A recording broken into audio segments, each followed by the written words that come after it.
मासिक पाळीसाठीच्या सुट्टींवरती त्यांनी जे क्लिअर स्टेटमेंट दिलं की गरजेचं नाही. मला ते पटलं, पण ते बऱ्याच जणांना पटलं नाही आणि त्याच्यावरती त्यांना ट्रोल केलं जात होतं की एक औरत ही औरत की दुश्मन होती. ती बाई आज त्या प्लॅटफॉर्मवरती राहून तिला हा विचार नाही केला की आता मला बायकांच्या बाजूने बोललं तर लोक उचलून धरतील, पुढे इलेक्शन्स आहेत, मला चांगलं बोललं पाहिजे. ती करेक्ट स्टेटमेंट बोलली. आता माझ्या घरात आम्ही 4 स्त्री आहोत, आम्ही 3 बहिणी, माझी आई. आम्हा तिघांनाही मासिक पाळीच्या वेळेला काही त्रास नाहीये. माझ्या ओळखीमध्ये जेवढे आहेत ना 90% महिलांना काही त्रास नाहीये. 10%ना जो त्रास आहे तो पीसीओडी, पीसीओएस वगैरे. ह्याच्यामध्ये मी मासिक पाळीच्या सुट्टीची डिमांड करते. म्हणजे मला महिन्यातल्या 4 सुट्ट्या फिक्स झाल्या. सॅटर्डे संडे मधले संडे मला फिक्स झाले. मला कॅज्युअल लिव्ह पण पाहिजे, मला सिक लिव्ह पण पाहिजे, ह्या सगळ्या लिव्ह पाहिजेत आणि त्याच्यानंतर मला जॉब्स पण पाहिजेत.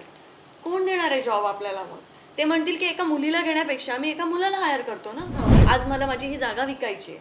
आता तू म्हणतेस की परप्रांतीय वगैरे येतात ते किंवा बाहेरचे लोक घेत आहेत. माझ्या जागेचा भावच मी एवढा करून ठेवला आहे की कोकणी माणसालाच कोकणी माणसाची जागा परवडत नाहीये. सगळ्याच जागा अशा बघायला गेल्यास, एक्सप्लोर करायला गेलीस तर बरंच काही असतं एक्सप्लोर करण्यासारखं, पण एक्सप्लोर केल्यानंतर तिथे रिसोर्सेस पण अवेलेबल पाहिजेत. आज मी बऱ्याच ठिकाणाचे व्हिडिओ टाकू शकते, पण माझ्या एका व्हिडिओमुळे जर तिथे गर्दी झाली तर ती गर्दी तिथल्या लोकांना हँडल करता येईल का, हा मोठा प्रश्न आहे. कारण तिथे तू बघशील ना, तर आता मी सिंधुदुर्गमधली आहे, तर सिंधुदुर्गमधलं जे टुरिझम आहे ते ह्याच्याकडे 4 लोक राहायला आलेत म्हणून मी इकडे काहीतरी 1-2 खोल्या काढल्यात, माझ्याकडे पण 4 लोक राहायला आलेत, मग माझं बघून त्याने काढल्यात, असे रिसॉर्ट्स तयार झालेत. सो ते काही त्याच्यामध्ये एज्युकेशन नाही आहे टुरिझममध्ये.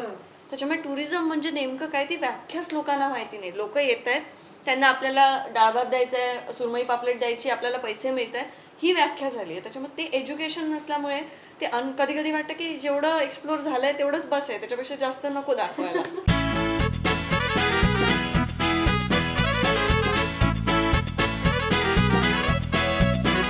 नमस्कार, मी रसिका शिंदे. MHA-MTV गप्पामध्ये आज मी तुमचं स्वागत करते. तुम्ही विचार करत असाल की उमंग कुठे आहे, पण आज उमंगची जागा मी घेतली, अर्थात एका दिवसासाठीच. तर सोशल मीडिया इन्फ्लुएन्सर जी आहे ती एक अभिनेत्री पण झाली आहे आता. अंकिता वालावलकर आज आपल्यासोबत आहे आणि प्रणील हातीसकर आपल्यासोबत आहे. आज आपण त्या दोघांशी त्यांचं नवीन गाणं आलं आहे त्याबद्दल गप्पा मारणार आहोत. आणि फार नॉर्मल गप्पा असणार आहेत. ह्या दोघे देखील कोकणातले आहेत, त्यामुळे कोकणातले काही माझे प्रश्न आहे, मी कोकणातली नाही आहे, त्यामुळे माझे काही प्रश्न आहेत ते आपण नक्कीच हे करूया. तर सगळ्यात आधी तुम्हा दोघांना मला तुमच्या गाण्याविषयीच विचारायचं आहे. दुसरं गाणं एकत्र करताय, कसा अनुभव आहे? आणि ह्या गाण्यातून हे फर्स्ट रिव्हर्स मोशन गाणं आहे मराठीतलं, कसा थॉट सुचला आणि पुन्हा प्रणीलसोबत काम करतेस कसं वाटतं? मला तर खूप छान वाटते. थॉट वगैरे सगळं तर त्यांचंच होतं आणि त्यांनी मला जेव्हा हे गाणं ऐकवलं होतं तेव्हा ते गाण्याचे बोल मला खूप आवडले होते. त्याच्यामुळे माझं तेव्हाच ठरलं होतं की गाणं करायचं, पण ते कसं करायचं आहे, रिव्हर्स मोशन करायचं वगैरे तो त्यांचा विचारच होता. त्याच्यामुळे ते बोलतील त्याच्याबद्दल.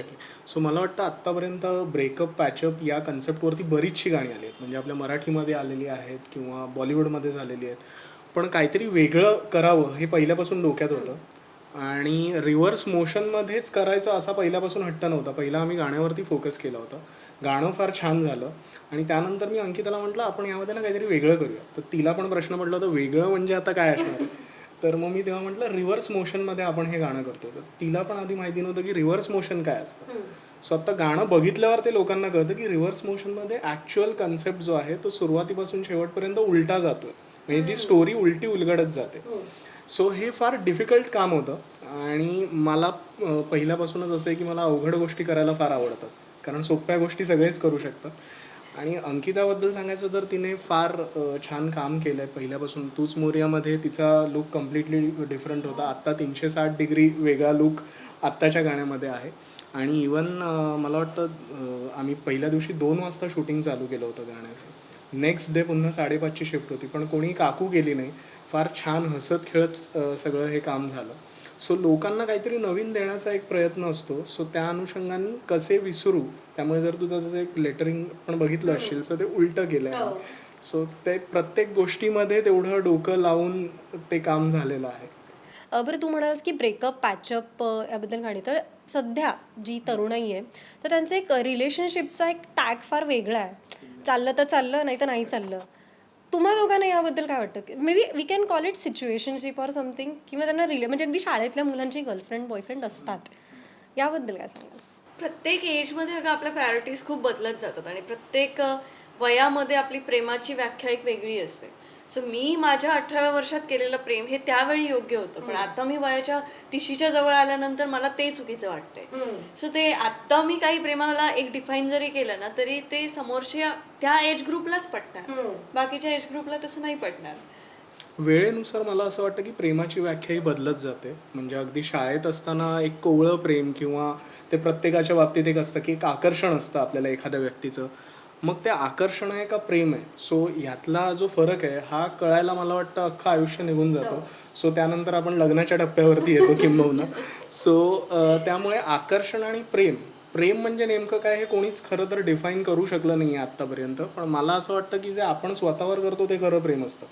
कारण प्रेम हे निस्वार्थी असलं पाहिजे, बिकॉज ते त्याच्यामध्ये कुठलाही स्वार्थी भाव नसला पाहिजे. सो एवढा मला नाही वाटत की आजची तरुणाई तेवढा विचार करते. So they are just go with the flow. राहिलं तर राहिलं, टिकलं तर टिकलं, नाही टिकलं तर वेगळे ऑप्शन्स आहेत. सो हे ऑप्शन्स आहेत ना, म्हणून गोष्टी बदलतात. ज्यावेळेला तुम्हाला एक्झॅक्टली, सो ज्यावेळेला आता मला आईवडिलांसोबत राहायचं आहे, भले माझे आणि आईवडिलांचे 100% विचार पटत असतील असं कधीच होत नाही. कुठल्याच व्यक्तीशी आपले सगळेच विचार पटतील असं होत नाही. पण काही गोष्टी या समजून घेण्याचा भाग असतात, काही गोष्टी या ॲडजस्टमेंटचा भाग असतात. पण जेवढं आत्ता मी बघतोय, जसं तू म्हणालीस की तरुणाईच्या बाबतीत हे म्हणजे इक्वेशनच पूर्ण बदललेलं आहे. सो त्यामुळे बऱ्याचशा गोष्टी आपण अनुभवतो की ब्रेकअप्स होत आहेत, बरेचसे ब्रेकअप्स आपण बघतोय, बरेचसे घटस्फोट बघतोय. सो ह्याचं कारणच हे आहे की आपल्याला ऑप्शन्स अवेलेबल आहेत असं मला वाटतं. तू म्हणालीस की आत्ता हे विचार आहेत ब्रेकअप किंवा प्रेमाविषयीचे, तर आपल्या रिलेशनला पटकन ते कळतात किंवा रिलेट करू शकतो. पण जेव्हा तुम्ही त्या वयाला, मे बी आता 12-13 वर्षांचं एखादं असेल मुलगा किंवा मुलगी, त्यांना आपण जर सांगायला गेलो की तू ना हे चुकतोयस किंवा तू हे चुकते, तर अगदी ते वेड्यात काढतात आपल्याला की अरे तुम्हाला काय कळतं, तुमच्या वेळेसचं वेगळं होतं. असं काही झालंय? अरे हे तर माझ्या बाबतीतच झालं, कारण मीच ऐकलं नव्हतं जेव्हा मला असं सांगितलं गेलं होतं की अरे नाही, ते आताच्या भाषेत सांगायला गेलं की मेरा बाबू अलग है, असं मला असतं ते तसं होतं. पण कसं आहे ना की त्याच्यामध्ये एकच गोष्ट मॅटर करते, ते म्हणजे आई वडिलांचा मुलांशी असलेला संवाद. की तिथे ते शेअरिंग जर असेल ना व्यवस्थित, तर तेच त्यांना व्यवस्थित समजावू शकतात. म्हणजे हे तू करू नको किंवा हे चुकीचं आहे असं सांगण्यापेक्षा तुझं सध्या काय चालू आहे, मग ते कसं चालू आहे, हा संवाद जेव्हा येईल ना तेव्हा या गोष्टी थोड्या व्यवस्थित मार्गी लागतील. म्हणजे जितकं ते कठीण होतं ना की हे नाहीच करायचं, तेव्हा आत्ताची मुलं की आता मी हेच करणार काय नव्हते. बरं, आता तरुणाईचा विषय सुरूच आहे, तर सोशल मीडिया इन्फ्लुएन्सर किंवा content creation as a career म्हणून बरीच मुलं, अगदी लहान लहान मुलं पण त्यांचं आहे की हे करिअर आहे. तर as a social media influencer आणि ॲज अ कॉन्टेंट क्रिएटर तुम्ही दोघे देखील याकडे कसं पाहता, आणि अजून किती काळ, म्हणजे एक साधारण म्हणू शकतो की हा एक करिअरचा एक ट्रेंड झाला आपण म्हणू शकतो, किती काळ हा ट्रेंड राहील असं तुम्हाला वाटतं? मला तर वाटतं की आता ती उतरती कळा चालू झालेली आहे आणि शहाणं होण्याची खरं तर सगळ्यांना वेळ आहे. कारण एक वेळ होता जेव्हा इंस्टाग्रामवरती फक्त फोटोज पोस्ट करायचे, फक्त नॉर्मल गोष्टी होत्या, माहीत नव्हतं लोकांना की काय आहे ते. एक टिकटॉक आलं, त्याच्यानंतर इंस्टाग्राम पुढे आलं, आणि तो आता तिथे ना असं सगळं झगमगीत असं सगळ्यांना सगळं दिसतंय ना, त्याच्यामुळे वाटतं की हे इझी आहे, इथे हे आपल्याला पटकन मिळते. अरे काय व्हिडिओज तर बनवायचे आहेत, पटकन मिळते. आणि त्यामुळे कुठेतरी एक निगेटिव्ह इम्पॅक्ट त्या जनरेशनवरती पडतोय, ज्या जनरेशनला आता अभ्यासात वेळ देण्याची गरज आहे, आणि तिथे त्यांचा वेळ तो अभ्यासात जात नाहीये. अशा वेळेला जर मी येऊन इंस्टाग्रामवरती अभ्यास करण्याचं लेक्चर दिलं तर मी बोरिंग बनते, माझे फॉलोअर्स वाढायचे कमी होतात. मग मला सांगितलं जातं की तू खूप बोर करायला लागलीस, कंटाळा येतोय, काहीतरी मजेशीर कर. मग तेव्हा मला असं एक कळलं की आपल्याला एंटरटेनमेंट आणि हे ह्या दोन्ही गोष्टी असं एकत्र करून लोकांना काहीतरी मेसेज पोहोचवायचा आहे. मग त्या ह्याने मी ते काम करायला सुरुवात केलं. पण ते खूप गंभीर विषय आहे खरं तर हा. म्हणजे 12-13 वर्षांची जी मुलंच रादर आहेत ती फार उथळ असतात, आपण असं म्हणू की त्यांना मुळात आयुष्य आणि त्याच्या संकल्पना हे सगळं काही डोक्यामध्ये नसतं. दे आर जस्ट लाईक की मला एन्जॉय करायचं आहे लाईफ. आणि आता असं झालं की इंस्टाग्राममुळे आपण इन्स्टंट फेमस होतो हे त्यांना कळलं आहे. त्यामुळे कुठेतरी आहे ना प्रत्येकाचा कल जो आहे की अरे मी इंस्टाग्रामवर रील्स केले म्हणजे मी फेमस झालो, म्हणजे मला भरपूर पैसे मिळतील. जेव्हा तुम्ही पैसे मिळतील या अकॉर्डिंगली काम करत असताना त्यावेळेला पैसे तुम्हाला मिळत नाहीत असं मी थोडक्यात म्हणेन. याचं कारण हे की ज्या गोष्टीच्या मागे आपण धावतो ती गोष्ट आपल्याला कधीच मिळत नाही. सो मला असं वाटतं की तुम्ही टॅलेंटवरती फोकस केला पाहिजे rather than focusing on me किती पैसे यातून कमवू शकतो, मी खरंच तेवढा टॅलेंटेड आहे का की मी वेगळा काही कंटेंट क्रिएट करू शकतो. जर मी वेगळं काहीतरी करू शकतो देन मला स्वतःला ते कळतं. आपल्याला एक असतं की अरे मी हे वेगळं काहीतरी करतो किंवा मला ना हे करायला आवडत आहे. सो मला असं वाटतं की ती गोष्ट इग्नाईट झाली पाहिजे आवडीपासून. 4 लोक करतायत म्हणून मी ही गोष्ट करतो म्हणजे मी पण फेमस होतो. प्रत्येक व्यक्ती हा वेगवेगळा आहे. सो त्यामुळे प्रत्येकाची थॉट प्रोसेस वेगळी असू शकते, त्यांचे विचार मांडण्याची पद्धत वेगळी असू शकते. रादर मी म्हणेन की आत्ताची जी मुलं आहेत, मी जसं म्हटलं की ती फार उथळ आहेत, ती एवढा विचारच करत नाही. चल ना आपण पण करूया, आपण पण फेमस होऊया. सो हे कुठेतरी त्यांना पुढे जाऊन घातक ठरू शकतं त्यांच्या करिअर पॉईंट ऑफ व्ह्यूने. मला तर असं सांगितलं पण गेलं की अरे तू तू फेमस झालीस इंस्टाग्राममुळे आणि आता तू आम्हाला सांगणार की येऊ नका, म्हणजे तुला नको आहे कॉम्पिटिशन वगैरे असं काहीतरी. तर मी सगळ्यांना एकच सांगते की माझं जरी हे बंद झालं इंस्टाग्राम वगैरे तरी मला माहिती आहे की मी सर्व्हाइव्ह करू शकते, कारण माझे इन्कम सोर्सेस वेगळे आहेत. मला माझा बिझनेस चालू आहे, माझं शिक्षण वेगळं आहे, मी माझ्या त्या गोष्टी चालू आहेत ज्या तुम्हाला दिसत नाही. कारण सोशल मीडियावरती इन्फ्लुएन्सर जरी म्हटलं ना तरी तो असंच आयुष्य तुम्हाला दाखवणार जे तुम्हाला छान छान दिसेल. एक्झॅक्टली. आम्ही काय स्ट्रगल करतोय किंवा काय करतोय हे नाही दाखवू शकत, कारण मग होणार की ही सिंपती घेते, म्हणजे चांगलं कर किंवा वाईट कर, तुला हे तुला जाणवतं. बरोबर. म्हणजे बऱ्याचदा असं होतं ना की त्या सोशल मीडिया इन्फ्लुएन्सर तू आहे, ठीक आहे, तुझे एवढे एवढे फॉलोअर्स आहेत, म्हणजे तो एक लोकांचा एक थॉट असतो. म्हणजे मी बऱ्याच जणांचं ऐकले की म्हणजे हा श्रीमंतच असणार. सो इन द सेन्स की ह्याच्याकडे खूप वेळ आहे, ह्याला काय करायचं आहे, ह्याला फक्त कॉन्टेंट टाकायचं आहे. पण तू म्हणालीस ती तुझी मागची बाजू कुणीही बघत नाही. आणि मगाशी तू जो मुद्दा काढलास तू की मनोरंजनाचा आणि याचा ते एकत्र करून, तर सोशल मीडियाचा हल्ली वापर हा सामाजिक राजकीय अवेअरनेसच्या ऐवजी मनोरंजनाकडे खूप फोकस्ड आहे. तर त्याचं कारण तू सांगितलं, पण अजून काही त्याचे मुद्दे तुला वाटतात का? आणि पालकांचा कुठेतरी इथे म्हणजे आफ्टर कोविड कसं झालं, तो कोविडमध्ये कंटिन्यू 24 तास फोन हातामध्ये, त्यामुळे पालक इज लाईक की ओके काही कटकट नाही आहे ना मोबाईल हातामध्ये. सो हा पण कुठेतरी एक त्याला ड्रॉबॅक वाटतो का? हो, हा नक्कीच ड्रॉबॅक आहे. कारण मला आठवत नाही की आम्ही SSC बोर्डमध्ये शिकलो आमच्या हातात कधी मोबाईल होता. म्हणजे तेव्हा मोबाईल आला होता, पण आपले अभ्यास ते मोबाईलवरती कुटुंबाले करू फोन, शकतो हो. असं काही नव्हतं. मी माझ्या इंजिनिअरिंग पर्यंत युट्यूब नाही बघितलंय. मला माहित नव्हतं की युट्यूबवरनं असं काही करता येईल किंवा शिकता येईल वगैरे असं, कारण तिथे एकतर इंटरनेटचा प्रश्नच येत नाही गावांमध्ये तेव्हा. तर तेव्हा काही तसा अभ्यासच झाला नाही. पण आता सगळंच एवढं वाढलं की आई वडिलांना माहितीही नसतं अशी ऍप्स मुलांना माहित असतात. मला स्वतःला माहित नसलेले ऍप्स मुलांना माहित असतात. माझ्यासोबत जे सेल्फी काढायला छोटी छोटी मुलं जी येतात ना, तर ती स्नॅपचॅट वगैरे ओपन करतात ना, मला ते नाही ऍप वापरता येत. माझ्याकडे नाहीये. मलाही नाहीये मला स्नॅपचॅट. नाहीये वापरता. माझं असं साधारण एक असं झालं की माझ्या कोणत्याही फोनमध्ये स्नॅपचॅट चालतच नाही. हा आणि मला तू समज विचार कर झाला. ना की आता ऍप्स एवढे आले आहेत की पूर्ण दिवस मी विचार करते आता इंस्टाग्राम आहे, इंस्टाग्रामचं थ्रेड्स आहे, तिकडे आहे काय ट्विटर आहे, त्याच्यानंतर असे जे फेसबुक आहे, यूट्यूब आहे, हे सगळ्या ॲप, यूट्यूबमध्ये पण शॉर्ट्स वेगळं आहे. सो एखादा कंटेंट क्रिएटर जरी असेल ना तरी त्याला एक गोष्ट ह्या सगळ्या प्लॅटफॉर्मवरती पोस्ट करायची आहे, म्हणजे पूर्ण दिवस तो तेच करतोय. अचानक काही झालं आणि हे सगळं बदललं तर तो बेरोजगार होणार आहे. त्याच्याकडे अजून काही नाही आणि तो पूर्ण त्याची एनर्जी सध्या त्याच्यावरती फोकस करू नये. तुम्हाला त्याच्यामध्ये कसं गुंतवलं गेलं हे नाही कळत आहे मुलांना. तू जसं म्हणालीस की कोविडमध्ये या सगळ्या गोष्टी ज्या आहेत त्या जास्त एक्सप्लोर झाल्या मुलांना, कारण मुळात शिक्षणाचं माध्यमच मोबाईल होतं, कारण दुसरा काही सोर्सच नव्हता त्यावेळेला आपल्याकडे. आणि पालकांना समहाव ती गोष्ट त्यांना अवेलेबल करून द्यायला पालकांनाही भाग पाडलं गेलं. आणि त्यामुळे मुलांचा मोबाईलशी संपर्क हा जास्तीत जास्त वाढला. त्यामुळे वेगवेगळ्या गोष्टी त्यांना जास्त एक्सप्लोर व्हायला लागल्या. आत्ताची मुलं रादर मी म्हणेन की ती फार जास्त मॅच्युअर आधी होतात. ह्याचं कारण मोबाईल आहे. आणि ह्या सगळ्या गोष्टी म्हणजे जर डिरेक्शन करणं, लेखन करणं, याआधी मी एक शिक्षक आहे त्यामुळे मी मुलांना फार क्लोजली ऑब्झर्व करत असतो. आणि जवळपास 12 वर्ष या क्षेत्रामध्ये असल्यामुळे प्रत्येक मुलाबद्दल माझा एक अभ्यास असतो की हा असं का बोलतोय किंवा ही असं का बोलते. तर मी म्हणेन की एखादी गोष्ट आत्ताच्या पालकांची जी चुकते की आम्हाला आमच्या पालकांनी कधीच कुठली गोष्ट आहे ना पटकन अवेलेबल करून दिली नव्हती, की त्यांनी आम्हाला त्या गोष्टीला स्ट्रगल करायला लावला. सो जर तुमच्या आयुष्यात स्ट्रगल नसेल आणि एखादी गोष्ट जर तुम्हाला इन्स्टंट पाहिजे असेल ना तर तुम्ही जेवढ्या लवकर वर जाल तेवढ्या लवकर पटकन खाली आपटता, कारण struggle is a part of a life. So हे कुठेतरी त्या मुलांना पण कुठेतरी पालकांनी समजावून सांगणं. आत्ताचे जे पालक आहेत मला नाही वाटत की ते तेवढं कम्युनिकेट पण करतात मुलांसोबत. वेळच आता नसतो. तर मारलं शिक्षकांनी की जातात. आम्ही किती मार खाल्ला तेव्हा.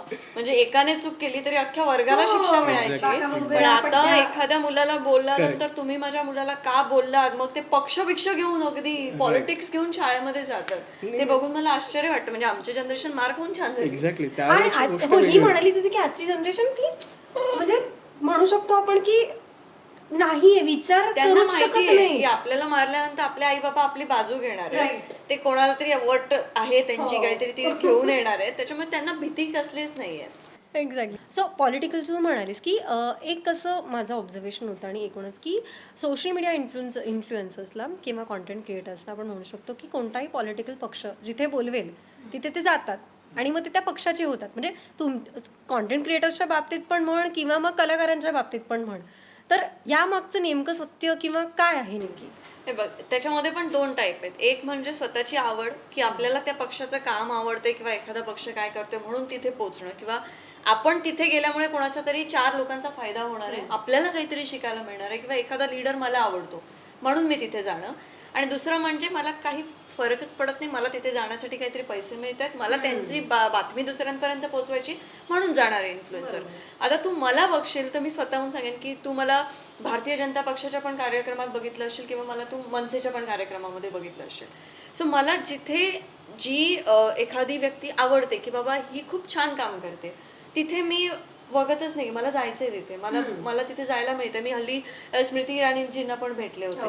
सो मला त्या खूप आवडतात पहिल्यापासून, आणि त्यांचं बोलणं वगैरे जे काही आहे, म्हणजे आज या निमित्ताने मी त्यांचं हल्लीचं स्टेटमेंट जे आहे ते हायलाईट करेन, कारण मला ते कुठेतरी बोलायचं होतं की त्या ज्या बोलल्या होत्या ना की ह्याच्यावरती आपले कशासाठी सुट्टी मागितली होती, आपल्या त्या मासिक पाळीसाठीच्या सुट्टींवरती त्यांनी जे क्लिअर स्टेटमेंट दिलं की गरजेचं नाही. मला ते पटलं, पण ते बऱ्याच जणांना पटलं नाही आणि त्याच्यावरती त्यांना ट्रोल केलं जात होतं की एक औरत ही औरत की दुश्मन होती.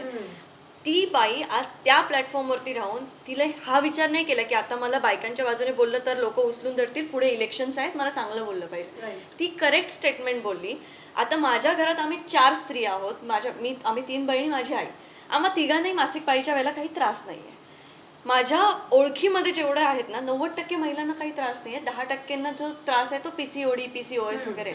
ह्याच्यामध्ये मी मासिक पाळीच्या सुट्टीची डिमांड करते. म्हणजे मला महिन्यातल्या 4 सुट्ट्या फिक्स झाल्या. सॅटर्डे संडे मधले संडे मला फिक्स झाले. मला कॅज्युअल लिव्ह पण पाहिजे, मला सिक लिव्ह पण पाहिजे, ह्या सगळ्या लिव्ह पाहिजेत, आणि त्याच्यानंतर मला जॉब्स पण पाहिजेत. कोण देणार आहे जॉब आपल्याला? मग ते म्हणतील की एका मुलीला घेण्यापेक्षा आम्ही एका मुलाला हायर करतो ना, की एवढ्या सुट्ट्या ह्यांना दिल्यानंतर माझी प्रोडक्टिव्हिटी कमी होते, माझ्या कंपनीचं काम कमी होतंय, त्यापेक्षा मी मुलांना घेईल. मग आपण काय बोंबाळणार? बेरोजगारी. मग तुम्ही हा विचारच करत नाही आहात. ती व्यक्ती आज त्या प्लॅटफॉर्मवरून जर बोलते तर काहीतरी विचारपूर्वक बोलत असणार. तो विचारच नाहीये. फक्त काय झालं की सोशल मीडिया, फास्ट कमेंट आणि फास्ट पोस्ट आणि मीम्स बनवा. हे मला नाही पटत. मग अशा वेळेला मी स्टँड घेते आणि मला तो घ्यायला आवडतो की मी कधीतरी असा विचार करते, मला वाटतं की I am proud of myself because I am who I am on social media, आणि जिथे मी आहे तिथे मला जे पटतं ते मी बोलते 100% जशी मी आहे तशी. म्हणजे बऱ्याचदा कसं होतं की तू एखाद्या गोष्टी, म्हणजे मी सपोज आहे, मला 4 लोक ओळखतात आणि मी माझी मतं मांडत गेले आणि नंतर मग मला तू मे बी सपोर्ट करायला लागलीस, तर मग भले तू, म्हणजे असे बरेच जण की भले तू चुकीचं काम करत होते किंवा तुझं काम लोकांना पटत नसू दे, पण जस्ट बिकॉज तुझ्यामुळे मला काहीतरी फायदा मिळतोय म्हणून ते, आणि त्याच्यामुळे ती लोक पण म्हणतो ना की चांगलं बघणारी असतात आणि वाईट बघणारी असतात. सो त्यांना एका पॉईंटला कळतं की ते तुला रेग्युलर फॉलो करणार आहे की अरे नाही, हिचं जरा ना चेंज होतोय ट्रॅक. तर तसं काही तुमच्या बाबतीत कधी झालंय का? म्हणजे मुळात मी म्हणेन की कंटेंट आपण काय क्रिएट करतो ह्याच्यावरती प्रत्येकाने अभ्यास करून जर रील्स पुढे आणले ना, तर मला वाटतं की बऱ्यापैकी गोष्टींमध्ये बदल येऊ शकतो. म्हणजे आत्ता मी बघतोय की बरेचसे इन्फ्लुएन्सर जे आहेत ते कंटेंट क्रिएट करतायत, त्यांना फेमस व्हायचं. फेमस हे प्रत्येकालाच व्हायचं असतं, पण तुम्ही काय कंटेंट क्रिएट करून फेमस होत आहे, तुमचा ऑडियन्स काय आहे ह्याच्यावरती पण त्यांनी लक्ष केंद्रित केलं पाहिजे. म्हणजे एक असतं ना की मी रील्स केले, माझे रील्स मिलियनमध्ये गेले, मला सिरियल्स मिळत आहेत, मला मूवीजच्या ऑफर येत आहेत. सो कुठेतरी तुमचा हेतू काय आहे, तुम्हाला आयुष्यात नेमकं काय करायचं आहे, हे जर वाय जर क्लिअर असेल ना, तर वॉट आपल्याला फार जास्त त्याच्यामध्ये क्लॅरिटी मिळत जाते. सो आत्ता रादर की जे रील्स पण क्रिएट होत आहेत, सो रीलने आपण पटकन प्रत्येकाच्याच मोबाईलमध्ये आपण पटकन दिसत असतो, प्रत्येकालाच आपण एक लगेच ओळखीचे वाटत असतो. पण म्हणून काहीतरी करायचं म्हणून करायचं तर त्याला अर्थ नसतो. मध्ये मी जेव्हा राजसाहेबांना भेटलो होतो आणि त्यांच्याशी जेव्हा माझी या विषयी चर्चा झाली तेव्हा त्यांनी पण मला हे सांगितलं की तू कॉन्टेंट फार चांगला करतोस. जेव्हा दादर अभिमान गीताच्या निमित्ताने मी त्यांना पहिल्यांदा भेटलो होतो तर ते नेहमी आम्हाला हे सांगत आले की जेव्हा तुम्ही कॉन्टेंट क्रिएट करताय तर त्यावेळेला समाज प्रबोधन ह्याच्याकडे पण थोडंसं लक्ष द्या की तुम्ही काहीतरी समाजाचं देणं लागतं. सो रीलमधून तुम्ही पटकन जास्तीत जास्त लोकांपर्यंत पोहोचताय. सो का नाही त्या रिलेटेड तुम्ही काहीतरी क्रिएट करा. सो कुठेतरी म्हणून अंकिता पण जे काम करते मी बघतोय तिला जसं ती म्हणाली की ती प्रत्येक पक्षाच्या जिकडे जे चांगलं होतं आहे तिकडे ती हजर असते. म्हणजे मला पण तेच म्हणायचं आहे मगाशी जे आपण त्याच्यावरती चर्चा केली की एखादा पक्ष जिकडे चांगलं करतोय तिकडे त्या पक्षाचं म्हणून त्याला आपण सपोर्ट करत नाही, आपण त्याला माणूस म्हणून सपोर्ट करतो. आणि ते काम एक्झॅक्टली ते काम जर चांगलं असेल. मध्ये मला वाटतं मनसेने जो खड्ड्यांचा मुद्दा उचलला होता सो फार चांगला मुद्दा होता की ज्याच्यावरती सरकार लक्ष कदाचित देत नव्हतं आणि जिथे लक्ष देण्याची गरज होती. सो असे जर मुद्दे एखादा पक्ष जर पुढे आणत असेल तर नक्कीच आम्ही त्याला सपोर्ट केला पाहिजे असं आम्हाला वाटतं. बरं, दोघेही कोकणातले आहात तर कुठेतरी असं वाटत नाही की कोकण खूप म्हणजे स्वर्ग म्हणतो ज्याला आपण, खूप मोठं आहे, खूप इतिहास आहे त्याला, पण कुठेतरी कमी एक्सप्लोर केलं जातं आहे किंवा केलं गेलं आहे कोकणाला, असं तुम्हाला दोघांना नाही वाटत का? सगळ्याच जागा अशा बघायला गेल्यास एक्सप्लोर करायला गेलीस तर बरंच काही असतं एक्सप्लोर करण्यासारखं. पण एक्सप्लोर केल्यानंतर तिथे रिसोर्सेस पण अवेलेबल पाहिजेत. आज मी बऱ्याच ठिकाणाचे व्हिडिओ टाकू शकते पण माझ्या एका व्हिडिओमुळे जर तिथे गर्दी झाली तर ती गर्दी तिथल्या लोकांना हँडल करता येईल का हा मोठा प्रश्न आहे. कारण तिथे तू बघशील ना तर आता मी सिंधुदुर्गमधली आहे तर सिंधुदुर्गमधलं जे टुरिझम आहे ते ह्याच्याकडे 4 लोक राहायला आलेत म्हणून मी इकडे काहीतरी 1-2 खोल्या काढल्यात, माझ्याकडे पण 4 लोक राहायला आलेत मग माझं बघून त्याने काढल्यात, असे रिसॉर्ट्स तयार झालेत. सो ते काही त्याच्यामध्ये एज्युकेशन नाही आहे टुरिझममध्ये. त्याच्यामुळे टुरिझम म्हणजे नेमकं काय ती व्याख्याच लोकांना माहिती नाही. लोक येत आहेत, त्यांना आपल्याला डाळ भात द्यायचा आहे, सुरमई पापलेट द्यायची, आपल्याला पैसे मिळत आहेत, ही व्याख्या झाली आहे. त्याच्यामुळे ते एज्युकेशन नसल्यामुळे ते कधी कधी वाटतं की जेवढं एक्सप्लोर झालंय तेवढंच बस आहे, त्याच्यापेक्षा जास्त नको दाखवायला. सो मला पण तेच वाटतं की उदरनिर्वाहाचं साधन म्हणून कुठेतरी आत्ता कोकणामध्ये टुरिझम आहे म्हणून फार लोक तिकडे व्हिजिट करतायत आणि लोकांना आहे ना मला असं वाटतं की कोकण जसं तू म्हणालीस की तेवढा एक्सप्लोरच झाला नाही आहे. फार सिलेक्टेड जागा लोकांना आत्तापर्यंत कोकणातल्या माहिती आहेत. रादर अशा बऱ्याचशा गोष्टी कोकणामध्ये आहेत. बऱ्याचशा म्हणजे आपण जग फिरतो पण आपण जर कोकण फिरलो तर मला असं वाटतं की बऱ्याचशा छान गोष्टी आपण तिथे एक्सप्लोर करू शकतो आणि त्याच्यावरती जर लोकांनी फोकस केला. आत्ताची पिढी मला वाटतं की एखाद्या गोष्टीचा आनंद घेण्यापेक्षा इकडे मी आहे किंवा तिकडच्या स्टोरीज टाकणं किंवा तिकडचे रील्स पोस्ट करणं ह्याच्यावरती त्यांचा जास्त कल असतो. त्यापेक्षा तो आनंद अनुभवणं याच्यावरती जर त्यांनी फोकस केला ना तर मला वाटतं त्यांना तो आनंदसुद्धा गवसू शकतो. बरोबर. बरं, असा एक मुद्दा होता की गेल्या बऱ्याच वर्षाच्या काळामध्ये कोकणातली लोक मुंबई पुण्याकडे राहायला आली आहेत. मे बी शिक्षण असेल किंवा मग नोकरी असेल आणि तिकडच्या जागा विकल्या जातात, मालकीच्या जागा विकतात आणि बरेच कलाकार असतील त्यांच्या तिकडे कोकणात जागा आहेत किंवा कंपन्यांनी त्यांचे प्रोजेक्ट सुरू केले आहेत. पण असं असूनही कुठेतरी अजूनही कोकणात रोजगार तितकासा वाढला नाही आहे. हे बघ, कोकणातल्या ना काही जागा अशा आहेत ज्या टुरिझममुळे फेमस झाल्या, जसं की आमचं मालवण वगैरे, अशा बऱ्याच आहेत 2-4 जागा ज्या अति टुरिझममुळे फेमस झाल्यात, ज्याच्यामुळे तिथे प्रॉब्लेम्स पण तेवढेच वाढले. सगळेच टुरिझममध्ये घरातली 10 माणसं त्याच गोष्टीत काम करतायत तर त्या 10 माणसांमध्ये तो पैसा वाटला जातोय म्हणजे तो कमी पैसा होतोय. मग मला नोकरीसाठी बाहेर पडायचंय. मुंबई भलेही कोकणात येते तरी पण तिथून आम्हाला शिफ्ट व्हावं लागतं की आम्हाला शहराकडे यावं लागतं आणि इथे काम करावं लागतं. एक परिस्थिती कधी कोणावरती जर अशी आली की आज माझ्याकडे आता माझी छोटीशी जमीन आहे घरापुरती, माझे 2 नारळाची झाडं आहेत, बस तेवढंच माझं आहे, माझ्याकडे अजून इन्कम सोर्सच काय नाहीये. आज मला माझी ही जागा विकायची आहे. आता तू म्हणतेस की परप्रांतीय वगैरे येतात ते किंवा बाहेरचे लोक घेत आहेत. माझ्या जागेचा भावच मी एवढा करून ठेवलाय की कोकणी माणसालाच कोकणी माणसाची जागा परवडत नाहीये. मी ती जागा घेणारच नाहीये, मला ती नाही घ्यायची आहे. मग कोकणी माणूस नाही घेते, मग आता माझ्यावरती परिस्थिती आली आहे की मला ती जागा विकायचीच आहे तर समोरून जो 4 पैसे मला जास्त देणार त्याला मी ती जागा विकणार. मग मी तिथे मला स्वतःला सर्व्हाइव्ह करायचं म्हटल्यानंतर तो कुठचा आहे काय आहे हे बघणार नाही. मला जगायचंय, मला जगण्यासाठी पैसा हवाय. आज माझ्यावरती परिस्थिती आहे, माझं कोणीतरी हॉस्पिटलमध्ये आहे, तर मला ती जागा विकायची. सो हे रिझन आहे, ह्याच्यावरती कोणी बोलत नाही. मुंबईमध्ये ज्यांचे 3-3, 4-4 फ्लॅट आहेत, जे खूप पूर्वी आले, ते लोक इथे बसून फेसबुकवरती मोठमोठ्या स्टोऱ्या लिहिणार, परप्रांतीयांना जमिनी विकू नका हो, तुम्ही हे करता ते करता. अरे पण तिथे कोकणात परिस्थिती बघा, रोजगार नाही आहे. वाटतंय अरे येऊन बघा रोजगार आहे, ते 4 लोक रोजगार जर करतायत, 4 लोकांचं व्यवस्थित चाललंय, त्याच्या खाली सगळ्यांचं व्यवस्थित नाही चाललंय. प्रत्येकाची स्वप्न असतात, प्रत्येकाला काही ना काहीतरी आयुष्यात करायचं असतं, प्रत्येकाला बाहेर फिरायचं असतं, सगळ्यांना आता आयफोन घ्यायचा असतो. मग त्यांना त्यांची स्वप्न पूर्ण करण्याचा अधिकार आहे ना, त्यांनाही बाहेर फिरण्याचा अधिकार आहे. मला आत्ताच मी थायलंडला गेले तेव्हा लोक ट्रोल करायला लागली, हा तुझं हार्ट शिफ्ट झालं का, तू तर कोकण हार्टेड गर्ल होती. नाही म्हणजे आम्ही काय कोकणात नारळ सोलतच बसायचं, आम्ही बाहेर नाही फिरायचं. मला तिथे जाऊन टुरिझम एक्सप्लोर करायला आवडलं. मला तिथलं त्यांचं सिस्टमॅटिक टुरिझम खूप आवडलं, कारण एकच सिस्टीम आहे, सगळीकडे फिरता येते. आपल्या इथे जर तू कोकणात येशील ना, बोटिंगला तो 400 देता, मी 500, मी 300 देते, तो 500 देता, मी 400 देते, असे टुरिझम आहे. तिथे तसं नाही, एक सिस्टम, रेट फिक्स, 400 रुपये, तुम्ही ते चला, हातावरती स्टिकर लावतात, घेऊन जातात. हे सिस्टमॅटिक टुरिझम मला आवडतं आणि हे मला असं वाटतं कोकणातल्या माणसांनी हे शिकावं. टुरिझम असं व्हावं तर ते खूप डेव्हलप होईल आणि तर तो रोजगार आहे ना, तो इक्वली डिस्ट्रीब्यूट होईल. सो हे नाही आहे ना. आणि त्याच्यानंतर मग ते कसं, ते सोशल मीडिया ते फास्ट जे जजमेंट पास करणं आहे ना, त्याच्यामुळे ती वाट लागते सगळी, मग आपण काही बोलूही शकत नाही. ते म्हणतो ना की आपलीच माणसं आपले पाय मागे खेचतात, तर त्याबद्दल एक काय वाटतं तुम्हाला? ते तर मी अनुभवतच आले, म्हणजे अगदी अनुभवत आले, पण मला फरकच नाही पडत. काही जणांनी मला असं सांगितलं की तू मालवणी बोलतेस म्हणून तू फेमस झालीस. माझ्या युट्यूबवरती एक सिरीज मी चालू केली होती गजाली, त्याच्यात मी मालवणीत बोलायचे म्हणून.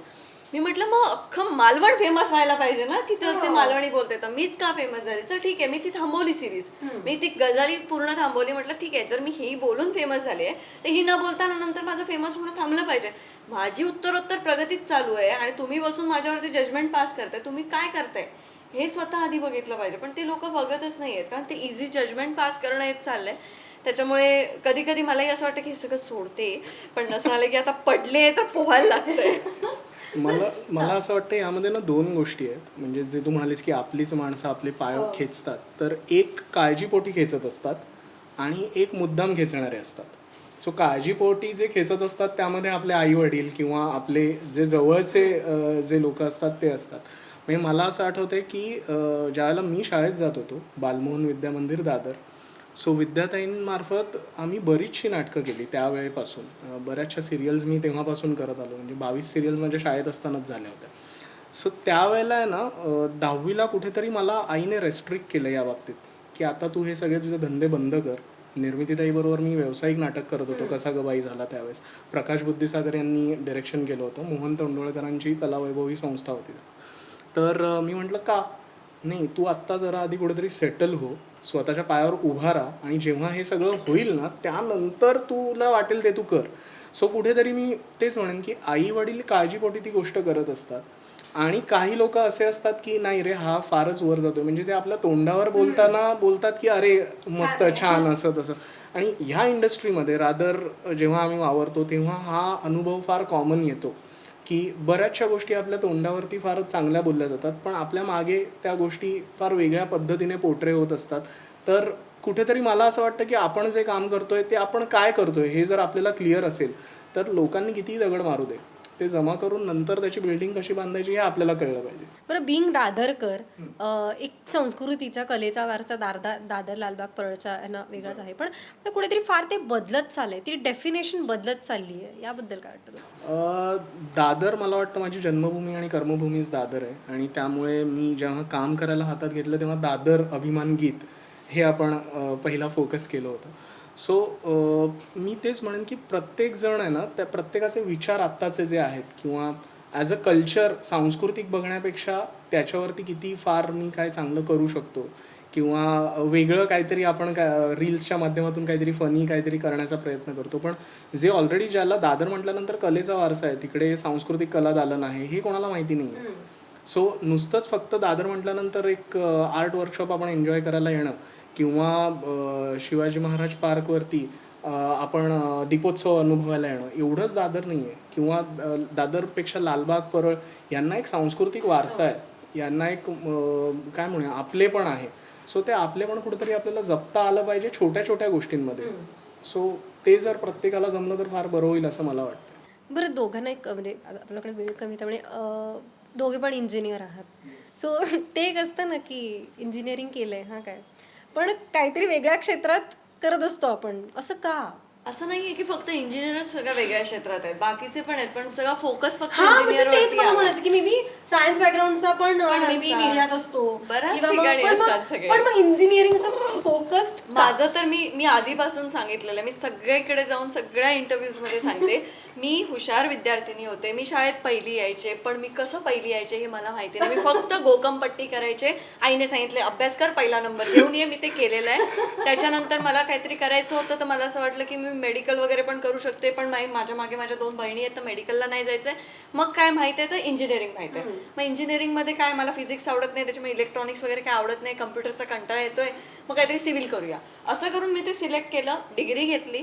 पण इंटरेस्ट काही येत नव्हता की काय करायचं काय करायचं. सो एक आई वडिलांची इच्छा होती, डिग्री तर झाली आहे, सो आता काहीतरी वेगळे मार्ग शोधे, आणि ते मी मार्ग शोधत गेले आणि त्याच्यामुळे मी एक वेगळ्या ट्रॅकवरती आले. पण आता मी आनंदी आहे कारण मला हवं ते मी करू शकते. मला आज वाटलं तर मी नाही करणार व्हिडिओ, मी बसू शकते, मी माझा बिझनेस रन करू शकते, सगळं करू शकते, तर मी बऱ्याच गोष्टी एक्सप्लोअर करू शकते. माझ्याकडे बरेच आता रस्ते आहेत, सो ते मी केलं.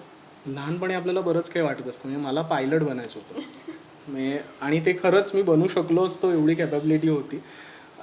एकतर मुळात मराठी मीडियम, त्यामुळे 11वी-12वीला सायन्स घ्यायचं हा पहिला, म्हणजे त्यावेळेला एक असं होतं ना की इंजिनियर किंवा डॉक्टर. तर मला खरंच इंजिनिअरिंग करायचं होतं. आणि 11वीला वगैरे गेल्यानंतर मुळात शाळेपर्यंत मी काही फारसा असा हुशार विद्यार्थी वगैरे नव्हतो. सो त्यामुळे एकतर मराठी माध्यमातून शिकल्यानंतर ज्यावेळेला तुम्ही 11वीला जाता तेव्हा ते ट्रिमेंडस प्रेशर असतं की अरे मी पास होईन का, एवढा अभ्यास आहे. आणि तिथे कुठेतरी ना मी पहिल्यापासून एक गोष्ट अनुभवतो की जर आपण त्याच्या मुळाशी शिरत नाही ना तोपर्यंत ती गोष्ट आपल्याला आत्मसात होत नाही. सो तिथे कुठेतरी अभ्यासाची सवय लागली की नाही, जे हातात घेतलंय ते आपल्याला चांगलं केलं पाहिजे. तिथून मग पुढे चांगले मार्क्स मिळाले, किंबहुना इंजिनिअरिंगमध्ये फर्स्ट क्लास मिळाला. आणि इंजिनिअरिंग केल्यानंतर मी ॲज अ डिझाईन इंजिनियर म्हणून काम करत होतो, ज्यामध्ये मी सुरुवातीला HVAC म्हणजे heat ventilation air conditioning systems आणि त्यानंतर फायर फायटिंग सिस्टम्स, सो याचं डिझायनिंग शिकलो, ज्या अंतर्गत बरेचसे मोठे प्रोजेक्ट केले. मी फेरारीचा मिरजचा प्रोजेक्ट जो आहे त्याचं रिवॅम्पिंगचं डिझाईन फायर फायटिंगचं मी केलं होतं. मी चाकणला मोस्ट ऑफ द प्रोजेक्ट्स म्हणजे बजाज ऑटोचा प्रोजेक्ट आहे की जिथे एनर्जी कॉन्झर्वेशन मॉडेल मी डिझाईन केलं होतं. सो हे करता करता म्हणजे मला जे मी आत्मसात केलं आहे ना ते मला नॉलेज कुठेतरी अप्लाय करायचं होतं. आज काय होतं ना की मी फक्त मार्कांपुरता जगत असतो. म्हणजे आजची मुलं मी बघतो ना, मला मार्क्स काहीही करत नाहीत. तुम्ही किती मार्क मिळवता यापेक्षा तुम्ही किती स्मार्ट आहात आणि तुमचा याच्यावर. आजची नाही तेव्हाची पण, मी पण माझ्या वेळेला पण मार्क्ससाठीच होतं. माझी आई तर मॅथ्स मध्ये मला 99 मिळाले आउट ऑफ 100 की आईला टेन्शन यायचं 1 मार्क कुठे गेला. मग आई अशी मॅथ्स मध्ये मी हायएस्ट असायचे. पण आईचं असं होतं, मला जेव्हा 10वीला 93% होते तेव्हा माझ्या घरात माझे आई वडील जेवले नव्हते, लाईट्स पण लावल्या नव्हत्या, असे बाबा तर झोपून राहिले होते. 93 किती कमी मिळालेत तुला. आणि मला माझे मावस भाऊ वगैरे तेव्हा मेसेज करत होते, अगं तुझ्या मार्कात 3 पोरं पास झाली असते का काय. मी म्हटलं आई बाबा बोलतच नाहीये, शांत बसले, ते म्हणतात कमी पडले तुला मार्क्स वगैरे, असं ही परिस्थिती होती तेव्हा. पण ना आपल्याकडे लोकांना बाकीचे म्हणजे शहरांमध्ये आता मला कळतंय, पण काय बाकी फील्ड्स आहेत ते माहीतच नाही. आता मी जेव्हा मुलांना सांगते ना, तू मेकअप आर्टिस्टचा कोर्स कर किंवा तू हे कर, तू फॅशन डिझायनिंग कर ना, त्याच्यात काय असतं ब्लाऊज वगैरे शिव, माझं चेडू ब्लाऊज शिवताला अरे म्हणजे इंजिनिअरिंग करून घरात बसण्यापेक्षा ब्लाऊज, आज मी जेव्हा एखादा ब्लाऊज शिवायला तिला 1,500 रुपये देते ना तेव्हा मला असं वाटतं की कशाला इतका अभ्यास केला, मी हे शिकले असते ना मस्त आलं. किती स्वतःच्या हातात आहे पैसा. आज मला वाटलं मी 10 दिवसाची सुट्टी घेऊन जाऊ शकते, आज मी 10 ब्लाऊज एका दिवसात शिवू शकते. किती फ्रीडम आहे तुम्हाला. पण नाही, ते एज्युकेशन नाही आहे, ते बोरिंगचे कोणीतरी पोटमोठेवाले लेक्चरर येतात आणि आयुष्यात तुम्ही हे केलं पाहिजे ते केलं पाहिजे. त्यापेक्षा मला तर वाटतं मला बोलवा शाळेत, मी सांगते काय काय केलं पाहिजे. अंकिताचे लेक्चर्स ठेवूया. अरे मला बोलव, मी तर आनंदाने सांगेन मुलांना की रिअल लाईफ सांगा. हे मी पण तेव्हा ऐकायचे का त्या सगळ्यांना, ते बोरिंग वाटायचं खूप. पण खरं आयुष्य जर मुलांना दाखवलं ना तर ते काहीतरी त्यांना कळेल की हे पण आहेत. आता हे मेकअप आर्टिस्ट, हेअर आर्टिस्ट, नेल आर्टिस्ट हे किती पैसे कमवतात, लाखोनी रुपये कमवतात, जे एखाद्या सेलिब्रिटी सोबत असतात. पण हेच जर तू जाऊन आमच्या कोकणात सांग नेल आर्टिस्ट, हा म्हणजे नेल पॉलिश लावू मग माझ्या चढवा सांगता, असं होणार ते. सो ते एक्सप्लेन करता आलं पाहिजे मुलांना. ते त्याचे वर्कशॉप्स घ्या. कारण सगळ्या हुशार मुलांना इंजिनिअरिंग डॉक्टरला होते, पण जे मागच्या बेंचवरती बसतात, जी मुलं आहेत, त्यांना हे पण करिअर ऑप्शन्स दिसले आणि मे बी ते त्यापेक्षा ते वेगवेगळ्या कलांमध्ये ते असतात, त्यांना कळतं काही ना काहीतरी त्यांचं. असतं. तू जर आज बघशील तर बरेचसे इंजिनियर हे बेरोजगार आहेत. ह्याचं कारण म्हणजे तुम्ही एकतर ती गोष्ट इंटरेस्ट घेऊन गेलेली नाही, कोणीतरी तुम्हाला सांगितलं अरे इंजिनिअरिंग मध्ये खूप पैसे हे जिकडे आधी आपण बघून काम करतो ना, तिकडे आपली सगळ्यात पहिली चूक असते. आणि बऱ्याचदा मेडिकलला जात नाहीत कारण मी फायनान्शियल तेवढं नसतं किंवा पैसा नाहीये तेवढा. आणि त्याच्यात वेळ पण बराच आहे, रिस्क पण आहे की तुम्ही ते चांगले डॉक्टर बनाल की नाही. इथे कसं खराब इंजिनियर बनलो तरी चालतं. आणि आमच्या सिव्हिल इंजिनिअरिंगचं मी तर 4-5 मुलांना असं विचारलं की तुम्ही सिव्हिल इंजिनिअरिंग करून म्हणजे काय करणार. तर काय नाही, ते लायसन्स मिळालं की मी ते कॉन्ट्रॅक्टरला विकणार, त्याचे पैसे घेणार. तुम्ही कशाला करताय असं होतं ते. कारण हे चालतं सर्रास, सगळ्यांना माहितीये की ते लायसन्स घ्या, विका, पैसे घ्या. जसं बाकीच्या क्षेत्रामध्ये पण तसंच आहे. पण अजून एक गोष्ट मला अशी ऍड करावीशी वाटेल ना इथे, की आपल्याकडे जे इंजिनिअरिंगचा जो काही सिलेबस आहे तर त्याच्यामध्ये 80% ही थेरीज आहे आणि 20% प्रॅक्टिकल आहे. 20% पण नाही आहे. सो मला असं वाटतं की ज्या वेळेला आपण प्रॅक्टिकल गोष्टींमध्ये काम करणार आहोत ना, सो त्याचं नॉलेज पण प्रॅक्टिकलीच दिलं गेलं पाहिजे. जे मिस आउट होत आहे आजच्या पिढीला, ते प्रॅक्टिकल नॉलेज मिळत नाही. जर ते मला कळलंच नाही तर माझा इंटरेस्ट त्यामधला कमी होत जातो. आणि नुसतीच इंजिनिअरिंगची डिग्री घेऊन आजच्या जगामध्ये काहीही होत नाही. तुम्ही तितकंच स्मार्ट असायला पाहिजे. तुम्ही किती स्मार्ट आहात आणि तुम्ही कंपनीचं किती भलं करताय ह्याच्यावरती सगळ्या गोष्टी अवलंबून असतात. सो करायचं म्हणून कुठलीच गोष्ट करू नका. करणार असाल तर त्यामध्ये 100% देऊन त्या विचार करून ती करा, तर त्यातून तुम्हाला त्याचं काहीतरी फळ मिळेल असं मला वाटतं. नक्कीच. आपला गप्पा खूप आहेत पण वेळ कमी आहे, तर तुमच्या दोघांचे पुन्हा एकदा महा MTV गप्पामध्ये आभार. तुम्ही दोघे इकडे आलात आणि तुमच्या गाण्यासाठी देखील तुम्हाला खूप खूप शुभेच्छा. न्यू इयर येत आहे, so happy new year in ॲडव्हान्समध्येच. येस. जर ह्यो व्हिडिओ तुमका आवडलो असाल तर चॅनलला सबस्क्राईब करा, व्हिडिओ लाईक करा आणि शेअर नक्की करा.